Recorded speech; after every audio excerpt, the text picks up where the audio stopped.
사도 바울은 이제 에베소서 3절에서 13절까지 삼위일체 구원에 대하여 설명했습니다. 교회에서 비전 이렇게 얘기하는데, 비전은 어떤 목적 지향적인 성취 과제가 아닙니다. 교회에 있어서 유일한 비전은 곧 비밀인데, 그것은 그리스도께서, 성부께서, 성령께서 우리를 이렇게 구원하셨다라는 구원의 감격이죠. 그게 감추어진 비밀, 드러난 경륜이고, 그것이 우리의 비전이 되어서 각자의 은사와 직분과 상황에 따라서 그냥 열방으로 흩어져서 그 구원의 감격으로 살아가는 것, 그것이 교회가 이 땅에 마땅히 전해야 할 복된 소식이라 하겠습니다. 우리는 이제 성령의 인치심에 이르기까지 성부, 성자, 성령이 구원에서 어떻게 동역하여 함께 일하셨는지, 정말 나 하나를 구원하기 위하여 만세 전부터 역사를 이끌어 오신 그 놀라운 경륜과 그 뜻에 다시 한번 감사하게 되는 새벽 됩니다. 그 설명을 마친 후에 사도는 15절부터 19절까지 이제 기도하기 시작합니다. 성경에는 많은 기도문이 나오는데, 이 기도문은 실로 아름답다라고 하겠습니다. 주기도문이 기도의 최고봉이라고 한다면, 에베소서에 두 가지 기도가 나오는데 1장과 3장, 이 기도들은 가히 기도의 정수라 할 만큼 우리 마음에 꼭 정돈해 두어야 할 내용이라 하겠습니다. 사도 바울은 하늘에 속한 비밀을 깨달은 다음에 그 깨달음을 짧게 설명하고 즉각적으로 교회를 위하여 적용하며 기도하기 시작하죠. 이 기도는 교회를 향한 네 가지의 간구가 담겨져 있습니다. 이 네 가지의 기도는 읽을수록 아름답습니다. 너무 깊고 풍성합니다. 이 네 가지의 간구를 내일부터 하나씩 여러분과 좀 다루고자 하는 것입니다. 이 기도의 기쁨을 좀 알기 위해서는 우리가 이 두 가지 배경을 조금 다시 확인할 필요가 있습니다. 첫 번째 배경은 현재 바울이 처한 상황이라 하겠죠. 바울은 지금 감옥에서 편지를 쓰고 있습니다. 우리는 사도행전을 다루고 있기 때문에 그가 어떻게 감옥에 갇혔는지 이미 배경을 알고 있죠. 3차 전도행을 마치고 누명을 써서 가이사랴에 2년, 이제 이번 주에 배 타고 로마로 들어가는데 로마에서 2년 투옥의 시간을 보내는 중에 쓴 것입니다. 에베소서를 쓰는 지금 바울의 현재는 고난이 참 많은 때였습니다. 매도 많이 맞았고 배도 침몰했으며 거절과 버림, 또 누명도 쓰고 학대도 받으면서 모욕과 수치도 경험했습니다. 억울하게 투옥 중에 있는 바울이었습니다. 사실 바울은 지금 현재 남을 위하여 기도할 상황은 아니에요. 기도해 줄 때가 아니라 교회의 기도를 부탁할 때처럼 보입니다. 그렇지 않겠습니까? 그럼에도 이 기도가 놀라운 이유는 사도는 교회를 위하여 기도하고 있다라는 것입니다. 왜냐하면 그의 기도는 환경에서 시작된 것이 아니기 때문에 그렇습니다. 그의 기도는 하나님의 영광에서 시작된 것이에요. 그의 삶은 영광으로 완전히 물들어 있는 상태였습니다. 영광스러운 하늘 비밀로부터 기도가 시작되었습니다. 그러니까 아름다운 기도를 올려드리는 것이에요. 상황과 상관없이. 우리도 환경에 우겨쌈을 당하죠. 그렇기 때문에 이 기도를 배워야 합니다. 이 기도는 이 상황에서 꽃피어 올라가는 것이 아니었어요. 그건 로마서라고 하겠죠. 하늘의 높으신 뜰에서 고정되어 비같이 내리는 기도입니다. 하늘의 뜻을 이 땅에 내리는, 이 땅에 받는 기도. 이런 기도를 들으니 상황이 그를 어찌할 수가 없어요. 만세 전부터 계획하시고 성자가 피를 뿌리셨으며 성령이 인치신 이 놀라운 영광 가운데 내가 우겨진 싸움이 얼마나 영향을 끼칠 수 있겠는가. 이런 기도를 올려드리니 그는 벨릭스 앞에서도, 베스도 앞에서도, 아그리빠 왕에서도 이 비밀을 가진 자로서의 그 당당함과 그 자긍심, 그 존귀함은 당해낼 수가 없었을 것입니다. 그의 기도는 삶이자 곧 정신이었죠. 사도는 무슨 기도를 하나님께 올려드리고 있는가, 이 내용을 담고 있겠습니다. 두 번째 알아야 할 배경은 이 편지를 받고 있는 에베소 교회의 현실입니다. 그 교회의 현실은 이제 2장에 나오는데, 유대인과 이방인들 사이에서의 갈등과 분열이 있습니다. 이 두 그룹은 여러분 유대인들은 이방인들과 밥도 안 먹었어요. 밥도. 뭐 말도 안 되는 일이었습니다. 그렇게 수천 년을 살아왔어요. 그냥 살아온 정도가 아닙니다. 이것을 지키기 위해서 피의 순교를 뿌려왔던 가치였습니다. 이방인들과 한 공간에 있는 것 자체가 이게 신학적으로 지식적으로는 이해가 됐는데 문화적으로 정서적으로는 너무 힘든 일인데 한 교회 안에서 이방인과 유대인들이 따로 있으니, 나중에 로마서도 좀 보면 좋은데 로마서 뒤에 보면 이름들이 쫙 나와 있습니다.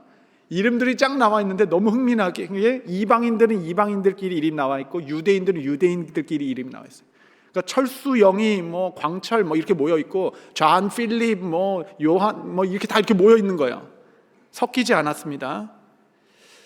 당시 모든 교회의 문제였죠. 반목과 이 문화적 갈등으로 인한 분열. 에베소서에서도 이런 일들이 있어 너희가 그리스도 안에서 모든 막힌담을 무너뜨려 화목하게 하셨다. 이 복음을 전하는 거 아니겠습니까? 또한 거짓 가르침에 대한 성도의 실족들이 많이 있었습니다. 에베소서의 그 영적 환경, 여러분, 에베소의 그 영적 환경, 나중에 여러분 혹시 박물관 가시면 고대 로마 동전들이 발굴된 게 있어요. 메트로폴리탄이 있는지 모르겠습니다. 확인은 못했는데 그 로마 동전을 꼭 한번 보십시오. 유심히. 여러분 얼마나 음란한지 모릅니다. 그 동전 앞에 뒤에는 뭐 숫자 얼마 써 있고 앞에 새겨진 그림을 보십시오. 제가 뭐 예배 시간에 차마 말할 수 없는 수준입니다. 인터넷에 검색해도 다 나와요. 정말 말할 수 없을 정도로 동전이라는 것은 매일 그 백성들이 손에 쥐고 던지고 이렇게 살아가는 삶일 텐데 얼마나 음란한 문화와 세상이 가득한 곳이었는지, 그 음행과 부도덕함이 가득한 도시에서 교회가 사투를 벌이고 있는 실정이었습니다. 사도 바울이라면 그런 교회의 상황을 들었을 때 어떻게 기도할 것 같으세요? 여러분, 그래, 니네 이제 그만하고 하나님 이 교회가 화합하게 해주십시오, 이렇게 기도하지 않겠어요? 저라면 그럴 것 같은데, 이제 갈등은 다 없어지게 하시고 서로 용서하게 해주십시오, 이런 기도할 것 같죠. 이제 바른 진리 위에 서서 이제 뭐 음란함을 이기고 서로 화합하게 하시고 진리 가운데 서서 이런 기도 할 것 같은데, 흥미로운 것은 이 1장의 바울의 기도에는 그런 교회를 향한 간구가 하나도 기록되지 않았다라는 겁니다. 이 기도만 보면 에베소 교회는 아무 문제 없는 교회 같아요. 그냥 문제 없이 그냥 좋은 교회처럼 느껴질 정도로 그런 기도가 하나도 들어갈 수가 없는 겁니다. 에베소를 위한 4가지, 그러니까 이 시대 교회를 위한 사도의 4가지 기도가 무엇이었는가? 첫 번째는 하나님을 알게 하옵소서. 두 번째는 나의 부르심의 소망을 알게 하옵소서. 소망. 세 번째는 장차 받을 기업의 풍성함이 무엇인지, 정말 우리가 받을 게 무엇인지를 알게 해주옵소서. 네 번째는 그 힘의 위력으로 베푸시는 강한 능력을 알게 하옵소서. 이 4가지를 기도합니다. 4가지. 하나님을 알고, 부르심의 소망을 알고, 기업의 풍성함을 알고, 그 힘의 위력으로 베푸시는 능력을 교회로 알게 하옵소서. 여러분, 이 기도가 지금 현재 에베소와 무슨 상관이 있습니까? 이 문제를 어떻게 해결한다는 말입니까? 여러분, 우리의 관심은 늘 열매에 있기 때문에 그 보이는 현상을 빨리 해결하고 싶을지 모르겠지만, 바울의 기도는 열매를 다루고 있는 것이 아니라 뿌리를 다루고 있습니다. 뿌리, 근본. 기도는 그의 지금 드러난 현상을 다루고 있는 것이 아니라 근본 문제를 다루고 있는 것이에요. 그래서 이 4가지의 기도가 놀라운 것입니다. 우리의 근본을 다루는 기도, 교회의 근본, 이 4가지가 뿌리가 튼튼하면 좋은 열매가 맺을 수밖에 없는 거예요. 그 기도는 이제 앞으로 그 내용은 차근차근 알아가고, 그러니까 매일 설교하니까 좋네요. 일주일씩 기다리면 또 다 잊어버리셔가지고 처음부터 인트로를 해야 되는데 바로 내일입니다. 이제 첫 번째는 내용은 내일부터, 오늘은 기도의 태도 먼저 조금 다루도록 하겠습니다. 기도를 여는 사도의 태도는 무엇이었는가? 우리 15절 16절 한번 같이 읽겠습니다. 시작. 이로 말미암아 주 예수 안에서 너희의 믿음과 모든 성도를 향한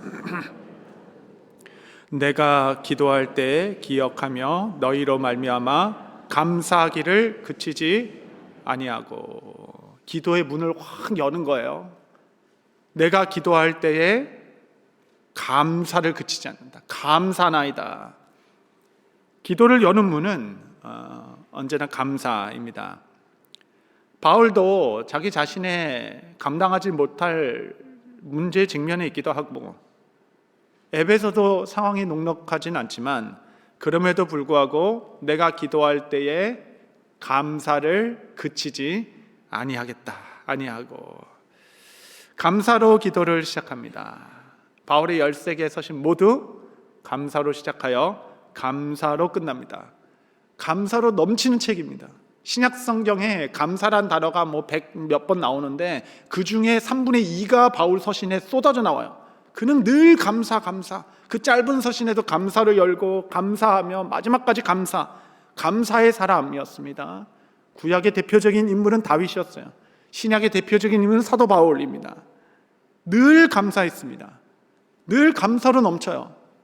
그의 서신만 읽으면 이처럼 행복한 삶이 또 있을까 할 정도로 감사의 삶을 살았습니다. 그 이유는 바울은 이 감사의 비밀과 능력을 알았기 때문이라 하겠습니다. 감사 안에 담긴 축복과 놀라운 은총들을 그는 익히 깨달아 감사로 기도를 열고 감사로 삶을 마무리한 자라 하겠습니다. 그는 예수님께로부터 기도를 배웠을 것입니다. 요한복음 11장 41절에 보면 돌을 옮겨 놓으시니 예수께서 눈을 들어 우러러보시고 이르시되 아버지여 내 말을 들으신 것을 감사하나이다. 죽은 나사로를 살릴 때인데 아직 나사로는 살아나지 않았습니다. 여전히 무덤의 절망 가운데 그 앞에 서셔서 주께서는 하늘의 아버지를 향하여 감사하시고 기적이 일어난 것에 대한 반응이 아니었습니다. 문제가 해결되지 않은 상태였어요. 그러나 하늘의 아버지께 감사하나이다. 감사로 기도를 여셨던 거죠. 또 나옵니다. 요한복음 6장 11절에 보면 예수께서 떡을 가져 축사하신 후에 앉아있는 자들에게 나눠주시고 물고기도 그렇게 그들의 원대로 주시니라. 떡을 가져 축사하시다. 영어로 Thanksgiving입니다. 감사입니다. 세번역은 이것을 감사로 번역했어요. 예수께서 떡을 가시고 감사하신 후에 감사다. 이렇게 감사합니다. 아직 사람들을 다 먹이시지 않으셨습니다. 그들의 빈곤함과 배고픔은 해결되지 않았습니다. 그런데 먼저 감사하신 거예요. 감사해요. 다 먹인 후에 배불렀더라 하나님께 감사합니다가 아니었어요. 이 순서를 보십시오. 나사로가 막 뛰어다닐 때 감사였더라 라는 것이 아니에요. 먼저 하나님께 감사했습니다. 감사는 항상 상황에 대한 반응이 아니라 기적을 여는 문이었습니다. 기도를 여는 시간이었습니다. 왜냐하면 감사란 상황의 열매가 아니라 믿음의 열매이기 때문에 그렇습니다. 골로새서 2장 6절 7절 한번 같이 읽겠습니다. 시작. 그러므로 너희가 그리스도 예수를 주로 받았으니 그 안에서 행하되 그 안에 뿌리를 박으며 세움을 받아 교훈을 받은 대로 믿음에 굳게 서서 감사함을 넘치게 하라. 감사함을 넘치게 하는 방법을 이야기하는 것입니다. 그것은 믿음에 굳게 서서 감사함을 넘치게 하라. 상황의 열매가 아니죠. 믿음의 열매입니다. 감사하는 삶은 결코 풍성한 조건에 있지 않아요. 여러분, 버겐카운티 우리만큼 풍성한 삶을 사는 다음 세대가 어디 있겠습니까? 이 풍성한 환경은 결코 아이들에게 감사를 거저 가르치지 않습니다. 그렇죠? 오히려 이 풍성한 상황은 감사를 잃어버리게 해요. 뭐가 감사한지도 모르고 살죠. 그래서 부모는 감사를 가르치기 위해서 때로는 그것도 조절하고 교육하기에 바쁩니다. 감사해야지. 고맙다고 해야지. 성경이 말하는 감사는 상황 조성도 아니고 부모가 베풀어주는 교육도 넘어서는 것입니다. 교육받는 수준이 아니에요. 믿음의 굳건히 설 때에 그 믿음의 굳건히 설물로 말미암아 넘치는 감사로 풍성하게 하라. 믿음의 열매로서의 감사를 성경은 말하고 있는 것입니다. 실로 바울의 좀 태도를 보면 정말 신앙인의 삶을 좀 배우게 됩니다. 그런 마지막 유언과 같은 서신서를 그의 영적 아들 디모데에게 씁니다. 디모데후서 그의 마지막 서신에 보면 그는 어떻게 디모데를 대했는지 그의 삶의 어떤 이 철학이 좀 담겨져 있는 말씀이 있어요. 디모데후서 1장 12절.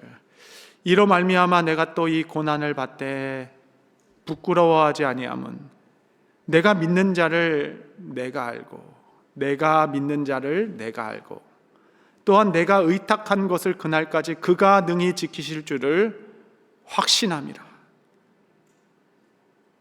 내가 이렇게 주를 향해 살았던 것, 열심히 죽게 헌신했던 것을 나는 하나도 부끄럽지 않다. 왜냐하면 지금은 부끄러워할 만한 상황이거든요. 그렇게 열심히 한 삶 다 어디 갔냐? 그렇게 열심히 교회를 위해서 이리 뛰고 저리 뛰고 하더니 교회 지금도 어떻게 됐냐? 너 그 헌신한 것들 다 봐라. 지금은 부끄러울 수 있는 상황입니다. 너의 처지를 봐라. 그렇게 예수 복음 얘기하더니 부끄러울 수 있는 상황입니다. 그런데 나는 지금 고난 중에 있어도 부끄럽지 않다. 왜냐하면 내가 믿는 자를 나는 알고 있어. 나는 누구를 믿는지 알아. 그리고 그가 내가 의탁한 것을 그날까지 능히 이루실 것을 나는 확신하노니 나는 부끄럽지 않다. 나는 내가 누구를 믿는지를 안다. 나는 내가 믿는 그리스도가 누구이신지를 알아. 디모데에게 나는 그분께 너를 의탁했다. 그분께서 그분의 때에 그가 약속하신 것을 너의 삶에 이루실 것을 확신한다.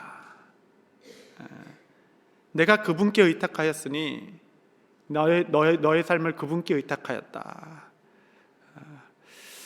여러분, 이것이 내주하시는 성령, 우리는 우리 자녀들과 함께하지 못하지만 성령께서 늘 함께하시죠. 때로는 우리가 자녀들을 향하여 그 교육과 그 기도와 그 삶이 좀 부끄럽게 느껴질 때도 있겠습니다. 그러나 여러분, 대학에 우리 자녀들을 보낼 때 함께 가지 못하는 아쉬움이 늘 있죠. 그러나 사도의 기도를 우리가 배울 필요가 있는 것입니다. 너를 여호와께 의탁했어. 나는 그분을 잘 알아. 그분이 능히 그의 날에 너의 삶에 이루실 것을 나는 확신한다. 부끄럽지가 않은 것이에요. 왜냐하면 내가 열심히 했기 때문에가 아닙니다. 내가 기도한 대상을 알고 내가 의탁한 그분을 신뢰하기 때문에 디모데를 그분의 손에 의탁하며 마지막 편지를 쓰게 되는 것입니다. 이 확신이 있으니 상황과 상관없이 감사하게 되는 겁니다. 이 감사를 누가 꺾을 수 있겠어요? 내가 기도를 의탁한 그분을 내가 아는데 그분이 하나님의 뜻에 따라 반드시 그의 날에 능히 이루실 것을 내가 확신하고 있는데 지금 뭐 좀 어그러진다고, 하나님은 천년을 경영하시는 분이신데 지금 뭐 조금 흔들린다고 내가 어찌 감사하지 않을 수 있겠는가? 이런 감사의 태도가 생기면 그 다음부터 기도가 확 커집니다. 기도가 엄청 커져요. 대학교 가서 교회 잘 가게 해주시고 또 좋은 친구, 이렇게도 디테일하게 기도할 수 있지만 그 날에 내가 의탁한 그분을 알고 그분이 그 날에 지키실 것을 내가 확신할 때 기도가 커집니다. 그러니까 네 개의 기도가 따라가게 되는 거예요. 무엇보다 우리 자녀들이 하나님을 더 알게 하시고 그 부르심의 소망, 콜링, 그 참된 그 소망을 알게 하시고 이 기업의 풍성 얼마나 좋은 것인지를 알게 하시고 힘의 위력으로 그것을 이루어 가신 그 능력을 알게 하시고 기도가 이렇게 따라 나올 수밖에 없는 이 자연스러운 구조 아니겠습니까? 여러분, 우리 하나님은 아주 좋은 분이십니다. 좋은 분이죠. 하나님께서는 감사가 넘치게 할 때에 막 의지적으로 입을 꽉 막고 이렇게 막 그냥 감사하게 하시는 분이 아니에요. 기본적으로 그냥 막 그 한약 탕제하듯이 그냥 온 힘을 비틀면 그 한 방울 똑 떨어지잖아요. 그 감사 콕콕 막 그렇게 하시는 분이 아닙니다. 성경에 보면 감사로 넘치게 하라. 정말 감사가 넘쳐나게 하시는 거예요. 넘쳐나게. 그 중에 하나가 기억을 만져주신 겁니다. 내가 너희를 기억하고 하나님께 감사를 그치지 아니하며 기억하고 감사한다. 기억하고 감사한다. 하나님이 일하는 자리가 어디인가? 여러분 그런 생각 많이 좀 해보셨나요? 때로 막 숨이 턱턱 막히고 막 이 폭풍 가운데 오늘 또 기도해 주셨지만 어찌할 바 몰라 괴로워할 수 있지요. 그때 왜 하나님 나를 도와주시지 아니하나, 이런 절규가 우리 모두 가운데 있을 수 있습니다. 왜 하나님 안 도와주시나요? 왜 일 안 하시나요? 근데 너무나도 신기한 일은 하나님께서는 그 일들이 지나간 후에, 폭풍과 같은 시간 지나간 후에 그 시간의 기억을 우리를 만져주십니다. 기억의 자리에서 하나님께서 우리를 만져주시기 시작하는 거예요. 사실 돌아보면 그 역경의 시간보다 훨씬 더 중요한 것은 그 사실이 나에게 어떤 기억으로 남는가가 훨씬 더 중요해요. 그것만 남습니다. 그것만 남아요. 내가 어떤 기억으로 그 역경의 시간이 정리되어 남아져 있는가. 하나님은 과거를 만져주세요. 지나온 시간들을, 내가 그 시간의 의미가 무엇이었는지, 그 시간이 왜 지나올 수밖에 없었는지, 그 시간을 통해 받으신 하나님의 영광은 무엇인지, 그 시간들을 통해 이루신 하나님의 목적이 무엇인지, 지나온 시간은 우리가 폭풍 중에 몰랐지만 되돌아보니 그 시간들이 나에게 아름다운 기억으로 남도록 그 기억의 자리에서 우리를 만져주죠. 이것이 바로 치유입니다. 치유. 유년 시절에 왜 이렇게 좋은 기억만 남았는지 모르겠어요. 진짜 역사를 한번 따져보면 좋을 게 그렇게 별로 없는데, 그렇게 풍성하고 그렇게 행복하고 그렇게 복된 유년 시절을 보냈다라고 고백하게 되는 것은, 실제로 그런 시간을 보냈는지는 모르겠지만 하나님께서 그의 과거를 다 만져주셨어요. 정말 기억도 나지 않아요. 어려웠던 거는.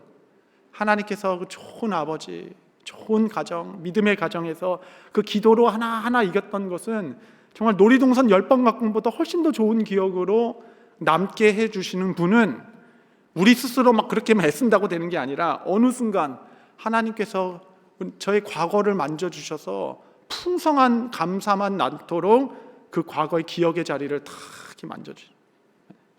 이게 기가 막힌 일입니다.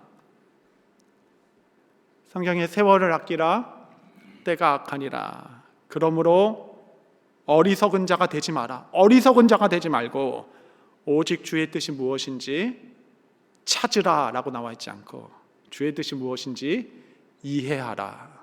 너무 재밌죠? 하나님의 뜻은 막 숨겨놓은 것 같아서 하나님 뜻을 알려주십시오 막 보물상자 찾듯이 막 찾아다니는 것 같은데, 그런 게 아니야. 하나님의 뜻은 너희 삶에 이미 충만했어.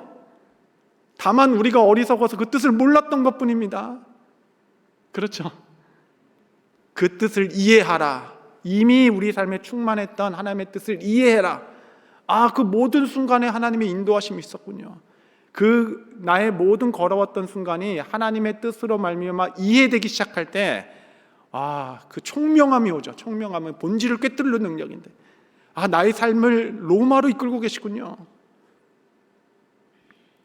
하나님의 뜻이 이해되기 시작합니다. 그것이 기억을 만지는 자리라고 할 수 있겠죠.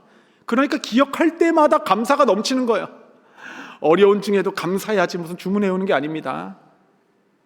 정말 감사의 기억이 넘치도록 하나님께서 일하시는데, 내가 너희를 위해, 내가 기도할 때에 너희를 기억하며 나의 하나님께 감사하기를 그치지 아니하느라. 그 기억을 만지는 자리가 어디냐면 내가 기도할 때에 기도의 자리에, 기도의 자리에 하나님께서 지혜와 총명을 부어주시고, 내 삶에 지내왔던 모든 것 안에 하나님의 뜻이 있었던 것을 이해하기 시작한다. 이해하기 시작하면, 요셉이 그 형제 용서하는 것은 쥐어짠 것이 아닙니다. 무슨 율법이 아니었어요. 당연한 것입니다. 그때 하나님께서 사용하셔서 그 중에도 이런 큰 뜻이 있었구나라는 것을 이해가 되니까, 형님들이 보낸 게 아니라 하나님이 보내신 거예요 이러면서 왈칵 끌어안고 그 원수들까지 맞이할 수 있는 그 인생의 넉넉함이 나오죠. 이해했기 때문에. 그것이 지혜와 총명입니다. 그것이 성령의 충만함입니다. 기도의 자리에 하나님께서 우리의 과거를 만져주십니다. 기도의 자리는 내 지난 과거를 만져주시는 자리예요. 하나님께서 그것을 정리하게 하시면 여러분의 인생의 마지막에 분명합니다. 마지막을 기억하십시오. 인생의 최고의 이벤트는 죽음입니다. 우리는 아직 최고의 이벤트를 손에 쥐고 있는 것이에요. 가장 아름다운 예배가 될 것입니다. 그 시간에 돌아보면 에베네셀의 하나님 여기까지도 오셨다. 분명히 8, 90 인생 살면서 슬픈 일도 너무 많았고 힘든 일도 너무 많았는데 그 인생을 정리해 보니 에베네셀 하나님 우리를 여기까지도 오셨다. 하나님께서 그 모든 것에 그 기억을 만져주시고 과거를 정리해 주시고 하나님 뜻을 찾게 하시어 감사가 넘치도록 하게 하셨습니다. 여러분 인생의 최고의 감사는 아직 올려드리지 않았습니다. 여러분 인생의 마지막 날이 될 것이에요. 그날에 풍성한 감사로 아버지께 영광을 돌리며 여러분들이 영광스럽게 그의 나라에 입성하게 될 것입니다. 여러분 감사는 기적을 낳게 됩니다. 오늘 이 새벽에 여러분의 고민과 염려, 아픔을 다 올려드리십시오. 이 기도의 자리가 과거를 만져주시는 자리입니다. 실제 사건보다 훨씬 중요한 것이 그것이 나한테 어떻게 정리되는가, 어떻게 해석되는가입니다. 총명함을 주실 것이에요. 그리고 그 믿음에 굳건하게 서서 나는 내가 의탁한 그분을 알아. 내가 그분께 의탁했으니 그분께서 그분의 때에 이루실 것을 확신하노라. 나는 부끄럽지 않다. 이 믿음에 굳건히 서서 감사로 기도를 열어가기 시작할 때 여러분의 놀라운 시작의 첫날이 될 것입니다.